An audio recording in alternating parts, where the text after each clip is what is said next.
lagi anak-anak, kita jumpa lagi dalam pelajaran bahasa Indonesia dalam debat.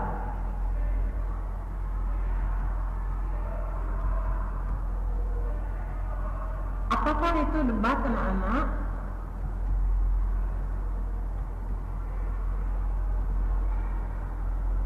Nah, debat adalah salah satu bentuk komunikasi lisan antara pihak-pihak yang ingin mempertahankan argumennya dan berusaha meyakinkan pihak lain agar mengakui bahwa argumennya lah yang benar.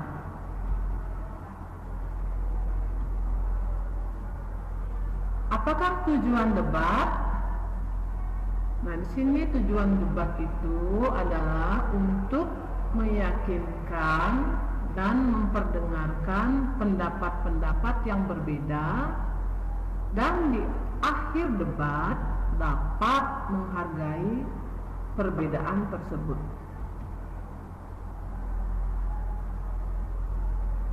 Nah, jenis-jenis debat itu ada bermacam-macam.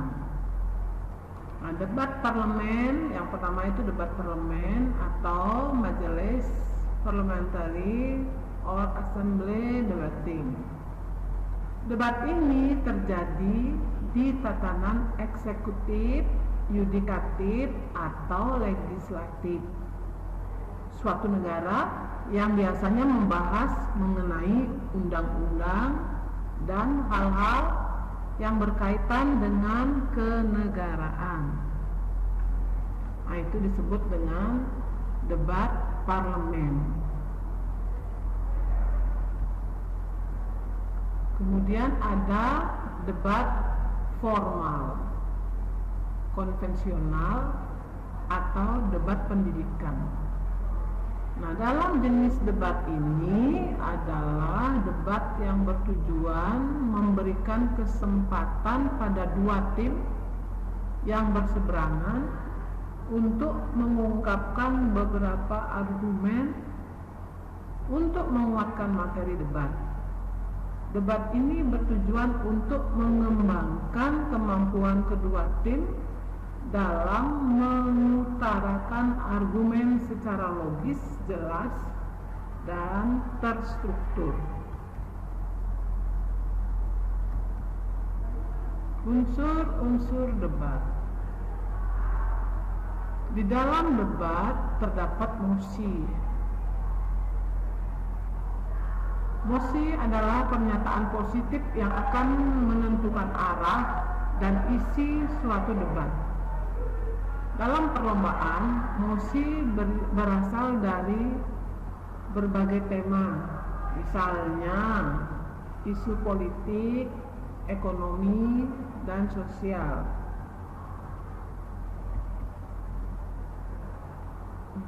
Adanya tim, pihak-pihak yang berkaitan yang ada di dalam debat. Yang pertama atau A, tim afirmasi. Tim afirmasi atau tim pro adalah tim yang mendukung mosi. Kemudian ada juga tim oposisi, disebut juga dengan tim kontra. Tim yang menyampaikan argumen dalam rangka tidak mendukung atau menolak mosi tersebut. C. Tim netral. Tim netral adalah tim yang berada di tengah-tengah antara tim afirmasi dan tim oposisi. Nah, di sini biasanya di ketiga tim ini ada orang-orang yang akan beradu pendapat. Misalnya dia akan menjadi orang pertama, orang kedua, dan orang ketiga. Di ketiga orang dalam tim ini ada yang bertugas untuk menyampaikan pendapat umum atau pernyataan umum, ada yang bertugas untuk menyampaikan fakta-fakta, ada juga yang bertugas untuk menyampaikan simpulan.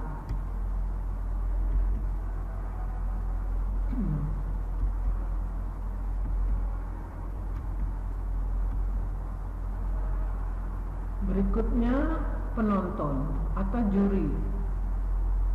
Penonton atau juri yang dipanggil adalah orang yang memberi penilaian dan mengikuti jalannya debat. Dewan juri, tim penilai jalannya debat namanya, ya. Kemudian ada juga moderator. Moderator merupakan pemimpin debat. Moderator ini akan mengatur jalannya debat, baik membuka, memperkenalkan, dan menanyakan serta membuat simpulan dari jalannya debat. Notulis.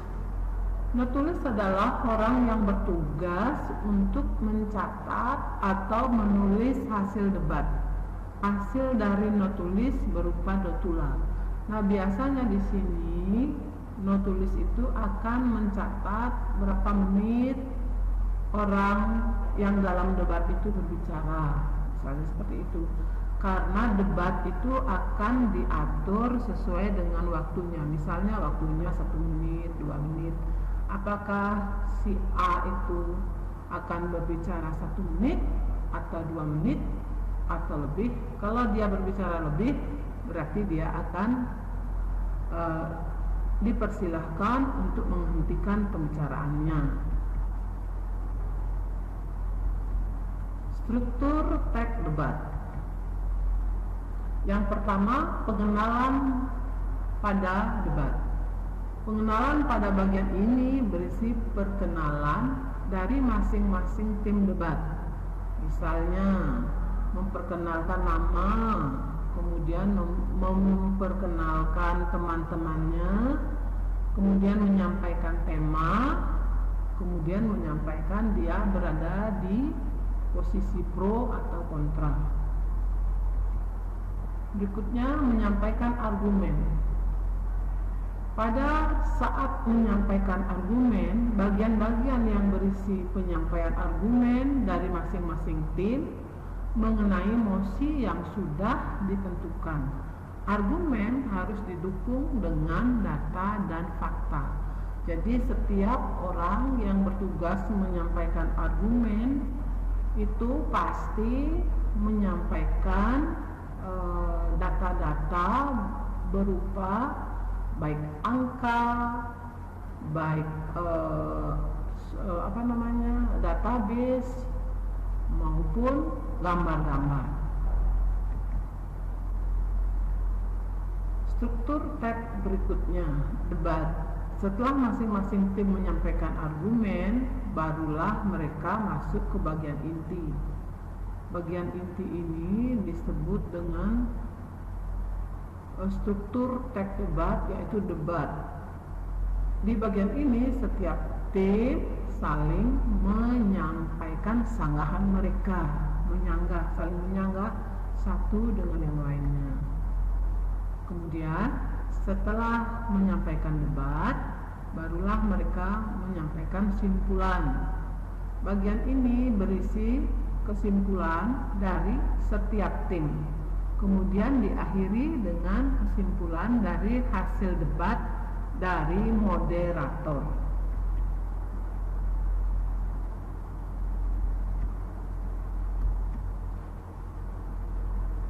Cara membuat simpulan debat.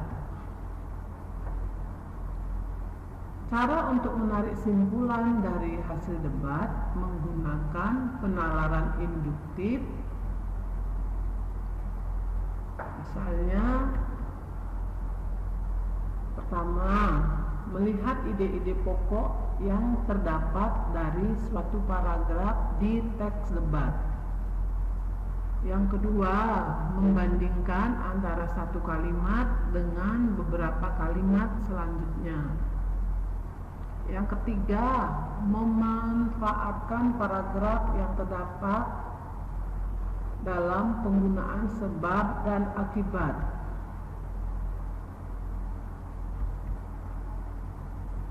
Tata cara debat. Adapun tata cara debat yang baik yaitu pertanyaan atau tantangan hendaknya dikemukakan secara profesional, tidak menghina, tidak merendahkan atau berkomentar yang menyerang pribadi, tidak dapat diterima. Analisis kritis sintetis, keterampilan retorika berbicara, dan intelijensia atau tidak terbata-bata. Fokus pada posisi pihak lawan atau argumen lawan. Mengetahui kelemahan dan kelebihan pihak lawan merupakan hal penting dalam strategi persiapan untuk menyangkal argumen lawan. Batasi argumen maksimal 3 poin. Gunakan logika dalam menyusun dan menyampaikan argumen. Ketahui kesalahan umum dalam berpikir, seperti kesalahan logis, dan menggunakan secara efektif dalam menyangkal argumen. Sajikan konten dan substansi dengan akurat. Gunakan selalu konten data atau fakta yang berhubungan dan mendukung pandangan. Kesimpulan dalam debat merupakan posisi kesimpulan final. Gunakan itu sebagai kesempatan untuk menyangkal atau memojokkan lawan. Contoh teks debat. Dibukanya sekolah tatap muka pada semester genap tahun ajaran dan tahun akademik 2000-2001 di masa pandemi COVID-19. Ini mosinya ya anak-anak ya. Dibukanya sekolah tatap muka pada semester genap tahun ajaran dan tahun akademik 2000-2001 di masa pandemi COVID-19. Bagaimana contoh moderatornya anak-anak? Pada tanggal 20 November 2020, Menteri Pendidikan Kebudayaan Nadiem Makarim mengumumkan bahwa pemerintah sudah mencabut aturan larangan sekolah tatap muka di masa pandemi COVID-19. Berdasarkan SKB 4 Menteri tentang panduan penyelenggaraan pembelajaran pada semester genap tahun ajaran dan tahun akademik 2020 dan 2021, Mendikbud menjelaskan bahwa pemerintah akan mengizinkan sekolah tatap muka dan memberikan kewenangan sepenuhnya kepada pemerintah daerah. Bagaimana menurut kalian? Apakah Indonesia sudah siap? Apakah Indonesia membuka sekolah-sekolahnya dan menyelenggarakan sekolah tatap muka lagi? Contoh teks debat. Tim kontra. Kami menolak dibukanya kembali sekolah-sekolah dan diadakannya kembali pembelajaran tatap muka. Dalam kondisi pandemi yang semakin memprihatinkan saat ini, di Indonesia lebih baik rencana pemerintah ditunda dulu. Kami khawatir bila pemerintah masih bersikeras membuka sekolah dan mengadakan pembelajaran tatap muka, akan ada banyak klaster baru COVID-19. Memang PJJ tidak dapat sepenuhnya dilaksanakan di seluruh Indonesia, tapi kami pikir kesehatan dan keselamatan masyarakat Indonesia jauh lebih penting dibandingkan memaksakan diri untuk membuka kembali sekolah-sekolah. Apalagi data menunjukkan pada tanggal 8 Januari 2021 ada lonjakan kasus baru COVID-19 sampai 10.617 kasus. Contoh teks debat. Tim pro. Tim pro itu tim yang setuju ya anak ya.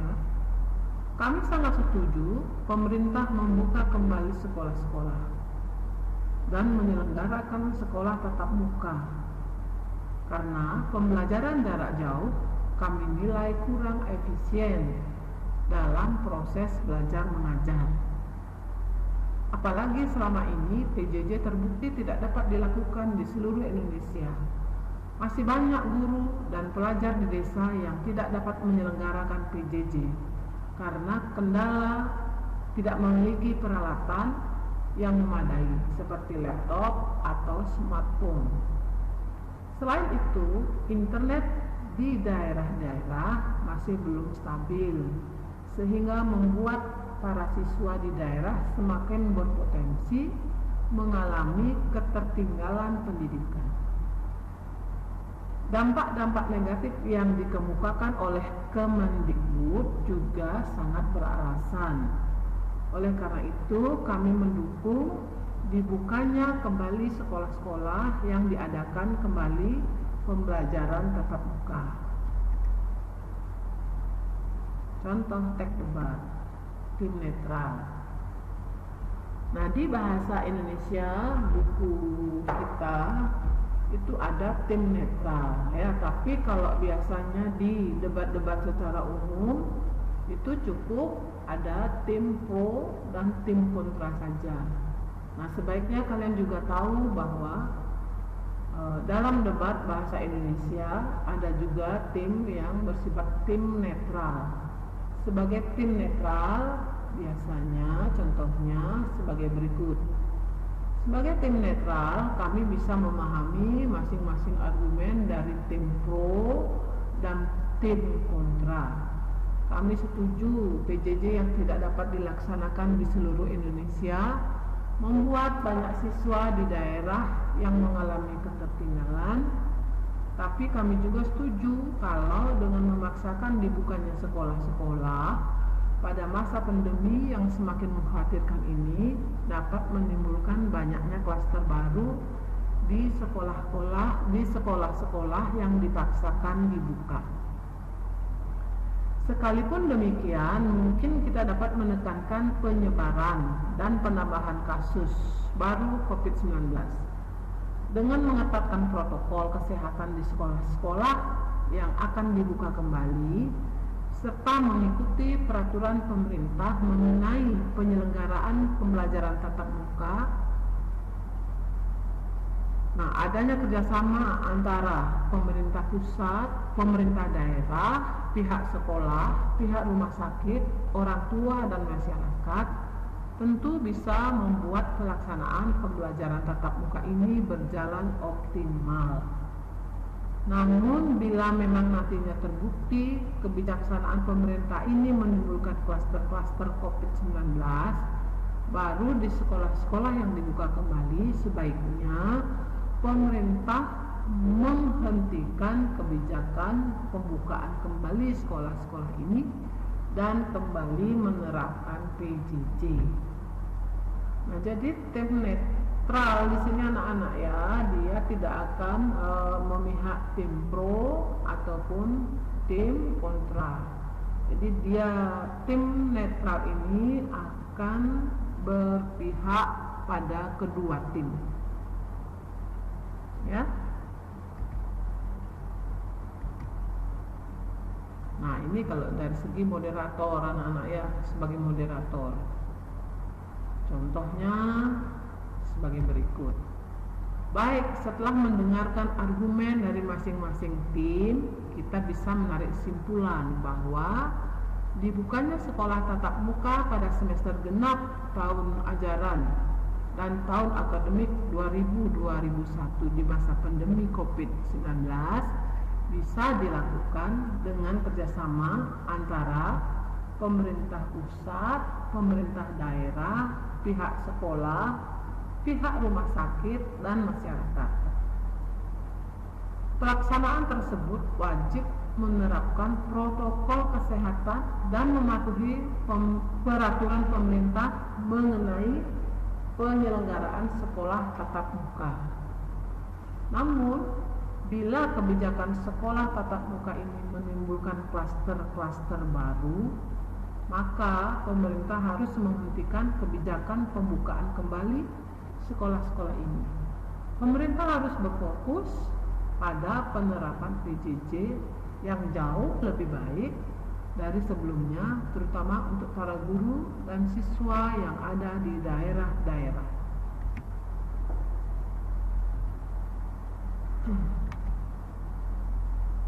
Nah, demikian anak-anak secara umum yang Ibu sampaikan contoh-contoh debat, baik dari contoh tim pro, tim kontra, tim netral, dan moderator. Kalian bisa menggunakan banyak tema untuk memulai atau melakukan debat ini dengan baik. Oke anak-anak, demikian materi debat kita kali ini. Terima kasih.